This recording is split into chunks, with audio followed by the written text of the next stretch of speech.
Conselhos aos professores, pais e estudantes. Capítulo 40.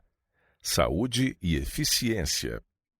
A saúde é uma inestimável bênção, e bênção mais intimamente relacionada com a consciência e a religião do que muitos o entendem. Ela muito tem que ver com a capacidade da pessoa para o serviço e deve ser tão religiosamente conservada como o caráter, pois quanto mais perfeita é a saúde, mais perfeitos serão nossos esforços no avançamento da causa de Deus e bênção da humanidade.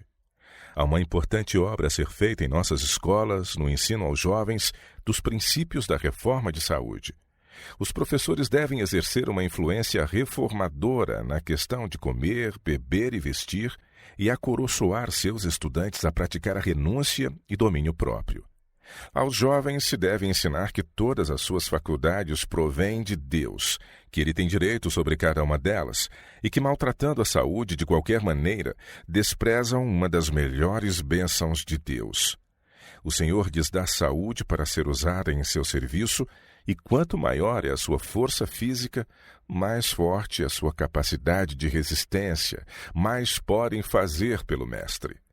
Em vez de maltratar ou sobrecarregar suas faculdades físicas, devem ciosamente conservá-las para o seu uso.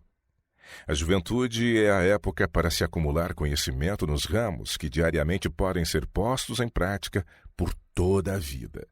A juventude é a época apropriada para adquirir bons hábitos, corrigir os que são maus, obter e conservar a força do domínio próprio, para se acostumar a pessoa a dispor todos os atos da vida com referência à vontade de Deus e bem-estar de seus semelhantes. A mocidade é o tempo da sementeira que determina a ceifa desta vida presente e a de além-túmulo. Os hábitos formados na infância e juventude, os gostos adquiridos, o domínio próprio alcançado, é quase certo determinarem o futuro do homem ou da mulher.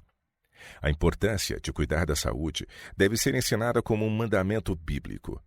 A obediência perfeita aos preceitos de Deus reclama a conformidade com as leis do ser. A ciência da educação inclui um conhecimento de fisiologia tão completo quanto se possa obter. Ninguém pode devidamente compreender suas obrigações para com Deus, a menos que entenda claramente suas obrigações para consigo mesmo como propriedade de Deus. Aquele que permanece em pecaminosa ignorância das leis da vida e saúde, ou que voluntariamente viola essas leis, peca contra Deus. Não é perdido o tempo gasto em exercícios físicos. Prejudica-se a si mesmo o aluno que está constantemente estudando, enquanto não faz senão pouco exercício ao ar livre. Um exercício proporcionado dos vários órgãos e faculdades do corpo é essencial ao melhor trabalho de cada um. Quando o cérebro está continuamente sobrecarregado, enquanto os outros órgãos são deixados inativos, há perda de força física e mental. Rouba-se às faculdades físicas seu tom sadio.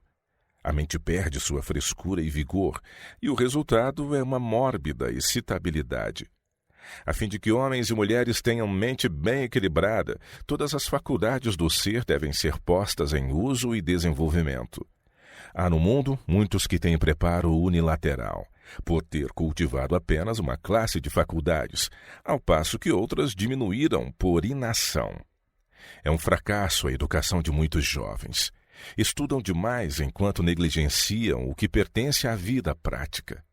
Para manter-se o equilíbrio mental, deve-se combinar com o trabalho intelectual um judicioso sistema de trabalho físico, para que haja desenvolvimento harmônico de todas as faculdades. Devem os estudantes ter trabalho manual a fazer, e não lhes fará mal se, ao fazer esse trabalho, ficarem cansados. Não achais que Cristo ficou cansado? Na verdade, ficou. O cansaço não prejudica a ninguém. Apenas torna o repouso mais agradável. Não pode ser repetida em demasia a lição de que a educação será de pouco valor sem a força física com que fazer uso dela. Ao deixarem os estudantes o colégio, devem ter melhor saúde e melhor compreensão das leis da vida do que quando entraram. Estudo demasiado. Ao estudante que deseja fazer o trabalho de 2 anos em 1, não se deve permitir fazer como ele próprio o entende. Empreender, fazer trabalho duplo, significa para muitos sobrecarregar a mente e negligenciar o exercício físico. Não é razoável supor que o espírito pode assimilar um excesso de alimento mental, e é um pecado tão grande sobrecarregar a mente como o é sobrecarregar os órgãos digestivos. Aos que estão desejosos de se tornarem obreiros eficientes na causa de Deus, desejo dizer: se estáis impondo uma quantidade indevida de trabalho ao cérebro, imaginando que vos atrasareis a menos que estudeis em todo o tempo, deveis imediatamente mudar vossa ideia e procedimento. A menos que seja exercido maior cuidado neste sentido, haverá muitos que descerão prematuramente à tumba. Ao regular as horas do sono, não se deve proceder com descuido. Os estudantes não devem adquirir o hábito de permanecer em pé até a meia-noite e tomar as horas do dia para o sono.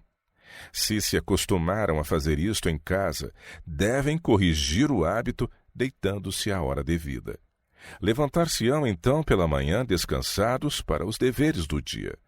Em nossas escolas, as luzes devem ser apagadas às 21h30. Cultura da voz. A cultura da voz é assunto que muito tem que ver com a saúde dos estudantes. Aos jovens se deve ensinar a respirar convenientemente e a ler de maneira que nenhum esforço anormal sobrevenha à garganta e pulmões, mas que esse trabalho seja participado pelos músculos abdominais. Falar da garganta deixando o som vir da parte superior dos órgãos vocais prejudica a saúde desses órgãos e diminui-lhes a eficiência. Os músculos abdominais devem fazer a parte mais pesada do trabalho, sendo a garganta usada como um conduto. Muitos que têm morrido poderiam ter vivido caso lhes tivesse sido ensinado como fazer uso da voz de maneira correta. O devido uso dos músculos abdominais no ler e falar mostrar-se-á remédio para muitas anomalias da voz e do tórax, e meio de prolongar a vida. Regime alimentar. A natureza do alimento e o modo por que é ele comido exercem poderosa influência sobre a saúde. Muitos estudantes nunca fizeram um decidido esforço para governar o apetite ou observar as regras devidas com relação ao comer. Alguns comem demasiado em suas refeições e outros comem entre as refeições sempre que a tentação se lhes apresente. Deve-se fazer com que a necessidade de cuidado nos hábitos do regime impressione a mente de todos os estudantes. Fui instruída quanto a não deverem servir-se aos que frequentam nossas escolas alimentos cárneos nem iguarias reconhecidas como prejudiciais à saúde. Nada que sirva para acoroçoar o desejo de estimulantes deve ser posto à mesa. Apelo para todos que se recusem a comer as coisas que prejudiquem a saúde. Assim podem servir ao Senhor por sacrifício. Os que obedecem às leis da saúde darão tempo e consideração às necessidades do corpo e às leis da digestão, e serão recompensados pela clareza do pensamento e força mental. De outro lado, é possível a alguém prejudicar sua experiência cristã pelo abuso do estômago.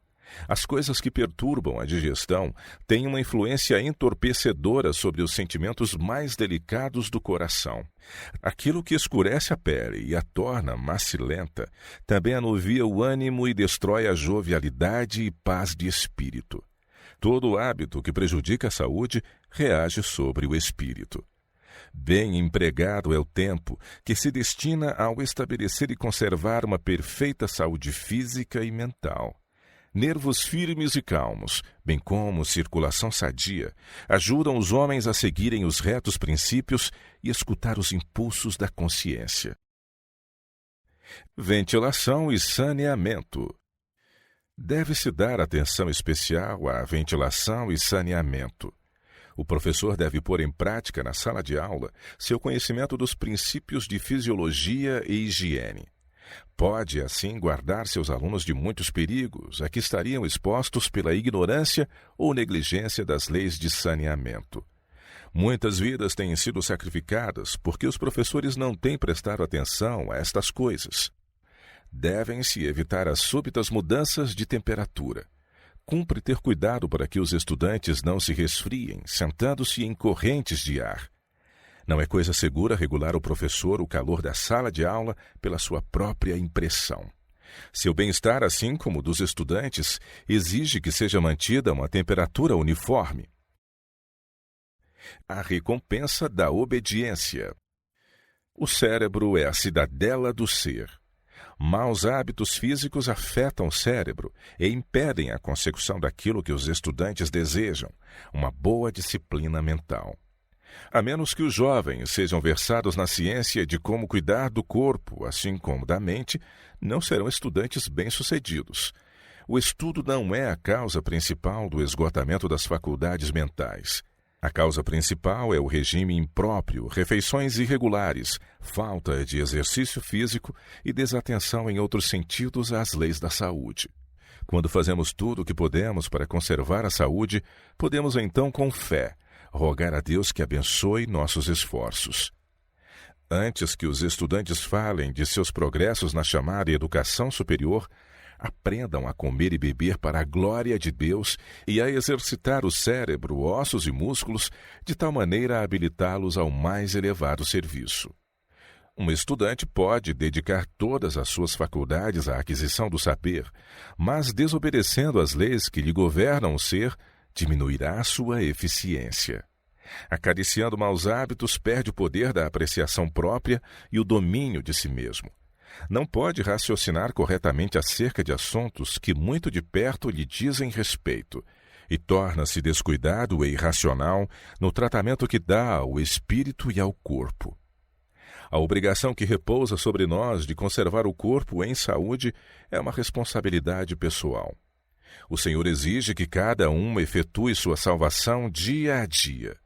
Ele nos ordena que raciocinemos partindo da causa para o efeito, que nos lembremos de que somos sua propriedade, que nos unamos a Ele na conservação do corpo em uma condição pura, sadia, e o ser todo santificado para Ele.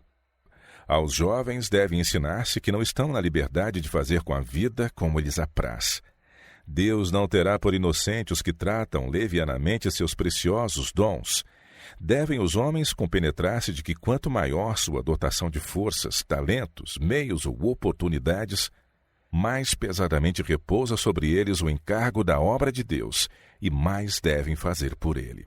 Os jovens que são ensinados a crer que a vida é um depósito sagrado hesitarão em mergulhar-se na voragem da dissipação e crime, a qual devora tantos moços promissores desta época. O professor cujas faculdades físicas estão já enfraquecidas pela moléstia ou o excesso de trabalho deve prestar especial atenção às leis da saúde. Deve tomar tempo para a recreação. Quando um professor vê que sua saúde não é suficiente para resistir à pressão do estudo pesado, deve atender à advertência da natureza e aliviar a carga. Não tome a si, fora de seu trabalho escolar, responsabilidades que o sobrecarreguem de tal maneira, física e mentalmente, que seu sistema nervoso se desequilibre, pois com esta conduta ele se tornará inapto para tratar com as mentes e não poderá fazer justiça nem a si, nem a seus alunos. Algumas vezes o professor traz para a aula a sombra das trevas que tem estado a acumular-se sobre sua alma. Tem estado sobrecarregado e está nervoso, ou a dispepsia tem dado a tudo uma coloração lúgubre. Entra para a sala de aula com nervos trêmulos e estômago irritado. Parece que nada se faz que o agrade.